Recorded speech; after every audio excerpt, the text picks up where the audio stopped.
Hello students, आप लोग एक बार फिर से स्वागत है हमारे यूट्यूब चैनल एसआर पाठशाला पर। स्टूडेंट्स, आज हम बात करने वाले हैं बल पर। ठीक है, इस टॉपिक के अंतर्गत हम आज इसके डेफिनेशंस, इसके फॉर्मूला, इसके क्या क्या प्रभाव हैं, ठीक है, इसके क्या राशियां, ये कैसे वर्क करता है, इसके उदाहरण, इन सभी जानकारियों को विस्तृत रूप से चर्चा करने वाले हैं। तो हमारे इस वीडियो को शुरू करने से पहले मैं आप लोगों को बता दूं कि अभी तक आप लोगों ने मेरे चैनल को सब्सक्राइब नहीं किया है तो वीडियो के नीचे दिए गए लाल कलर के सब्सक्राइब बटन को जाकर सब्सक्राइब कर दें, साथ ही बेल आइकन को भी दबा दें ताकि हमारे नए वीडियोस के अपडेट आप तक पहुंचते रहे।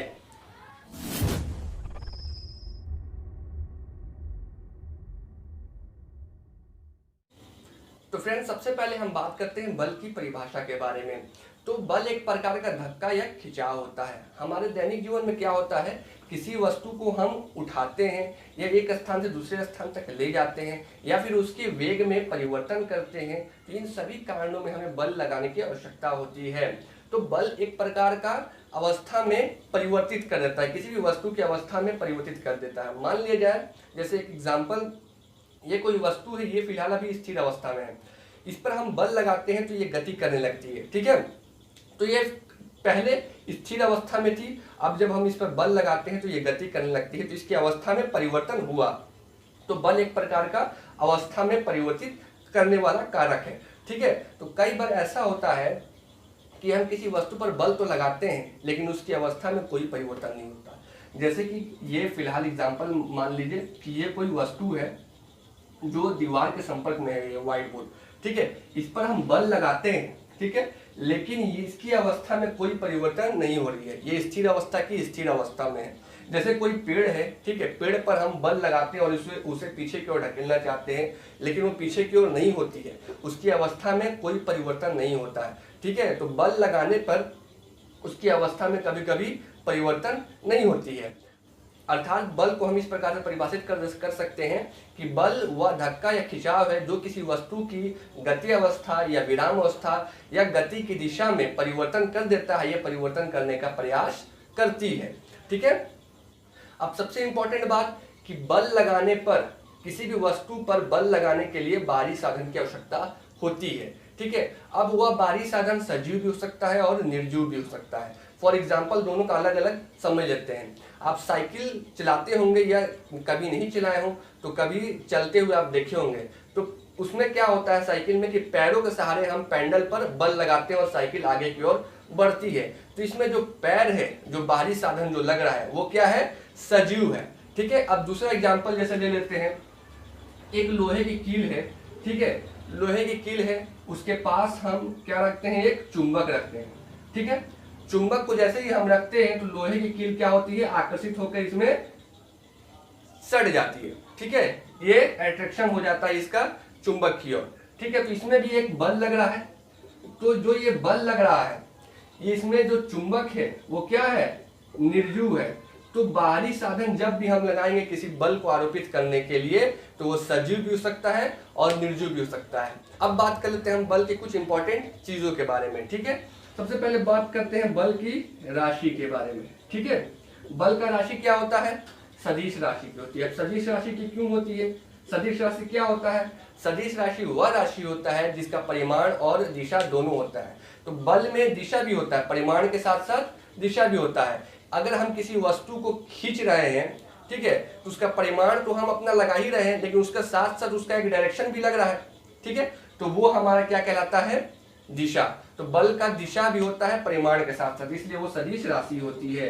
अब बात करते हैं इसका मात्रक की। एसआई पद्धति में, एसआई यूनिट में इसका मात्रक होता है न्यूटन। ठीक है, एसआई पद्धति में इसका मात्रक न्यूटन होता है, जिसे हम एन से, कैपिटल एन से शो करते हैं। ठीक है, बात करते हैं बल के प्रकारों के बारे में। ठीक है, तो बल के प्रकारों को हम बहुत आसानी तरीके से हम सीख सकते हैं। कैसे, तो बल के प्रकारों को सबसे पहले हम दो चीजों में बांट देते हैं। पहला हम बांट देते हैं संपर्क बल, ठीक है, और हम बांट देते हैं असंपर्क बल। असंपर्क या दूरी बल।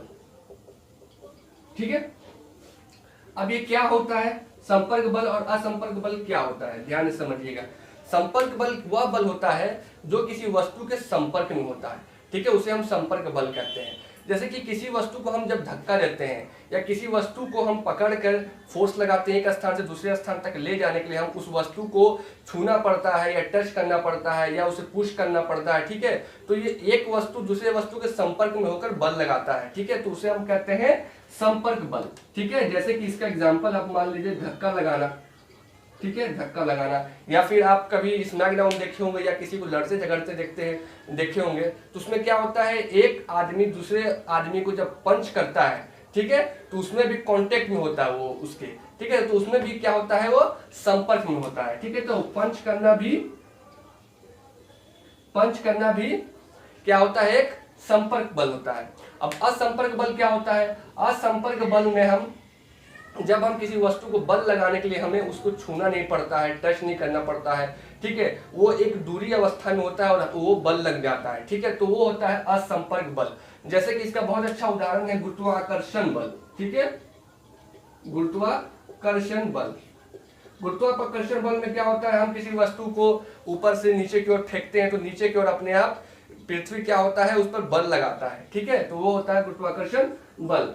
फिर होता है एक और अच्छा इसका उदाहरण है क्या, चुंबकीय बल, ठीक है, चुंबकीय बल।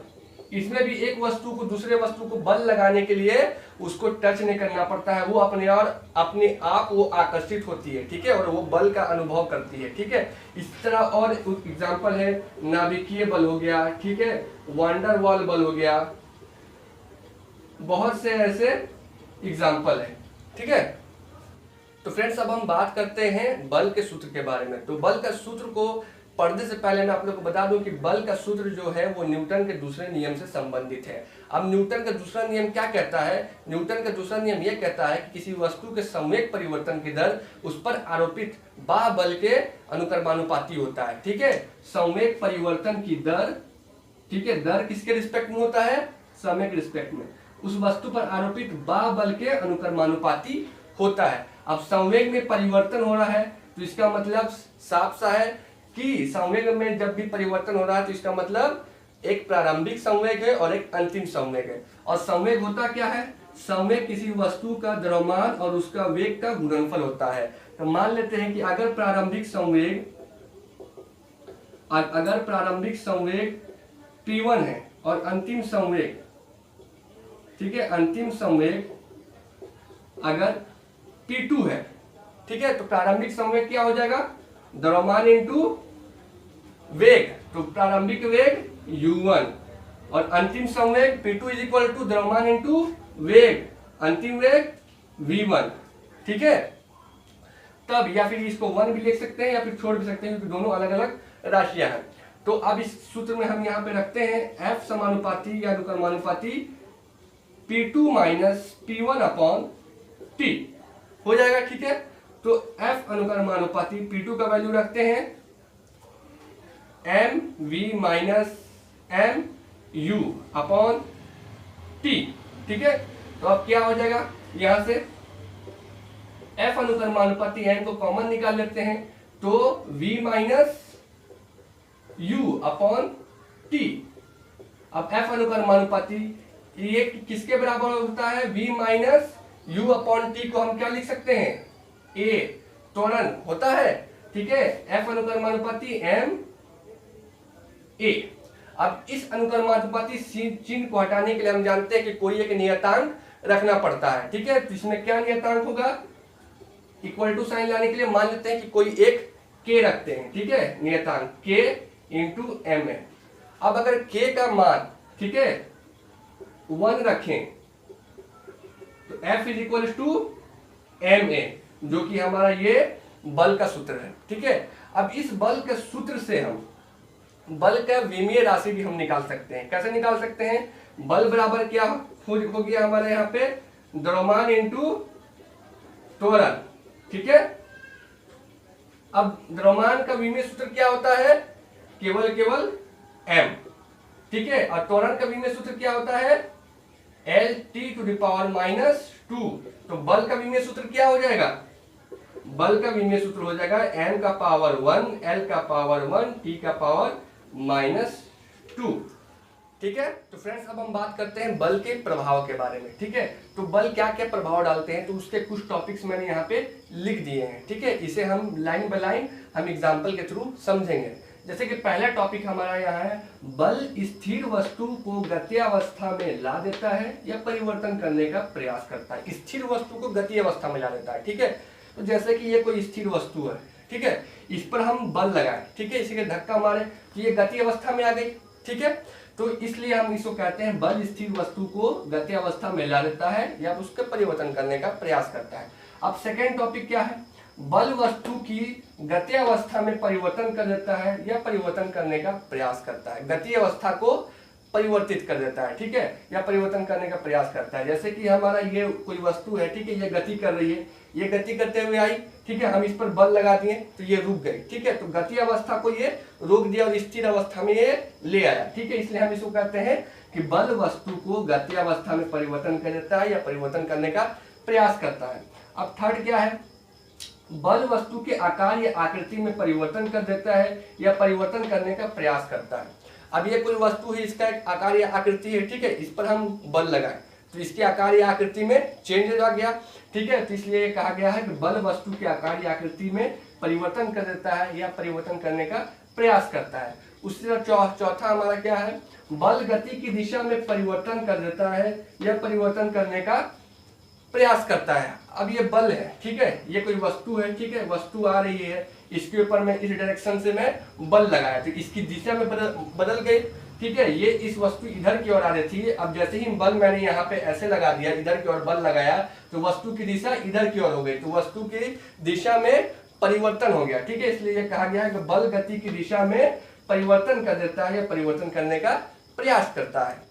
तो फ्रेंड्स अभी तक आप लोगों ने ये पढ़ा कि किसी भी वस्तु को स्थिर अवस्था से गति अवस्था में लाने के लिए हमें बल लगाना पड़ता है या फिर उसकी दिशा को चेंज करने के लिए बल लगाना पड़ता है या गति वस्तु को स्थिर अवस्था में लेके आने के लिए हमें बल लगाना पड़ता है।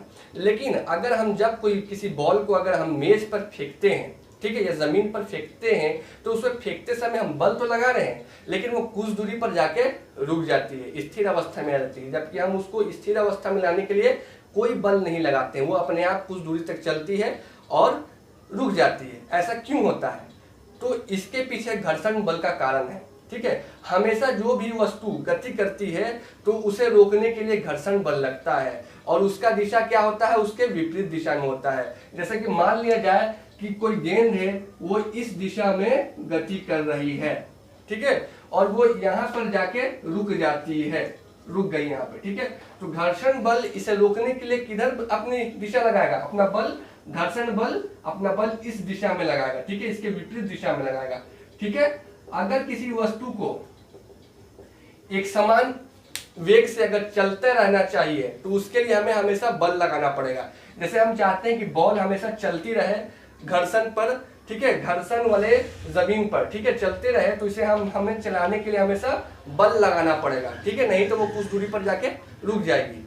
अब कभी भविष्य में ऐसा बनाया जाए कि घर्षण रहित कोई वस्तु बनाया जाए, अभी तक ऐसा संभव नहीं हुआ है कि कोई भी वस्तु घर्षण रहित बनाया जाए जिसमें घर्षण ना हो। ठीक है, अगर कभी भविष्य में ऐसा मेज या ऐसा वस्तु बनाया जाए या ऐसा जमीन बनाया जाए, फर्श बनाया जाए जिसमें घर्षण क्या हो, शून्य हो, ठीक है, जिसमें कोई भी घर्षण ना हो, ठीक है, तो उस पे अगर वस्तु को हम फेंकें या गेंद को हम फेंकें तो वो हमेशा गति करते रहेगी। ठीक है, जब तक कि हम उसे रोकने के लिए बल ना लगाए। ठीक है, तो अभी तक आप लोगों ने जितना भी सीखा अगर वो समझ में आया हो तो मेरे चैनल को सब्सक्राइब करें, लाइक करें, अपने दोस्तों के साथ शेयर करें, ठीक है, और बेल आइकन को जरूर दबाएं ताकि हमारे नए वीडियोस के अपडेट आप तक पहुंचते रहें। तब तक के लिए धन्यवाद।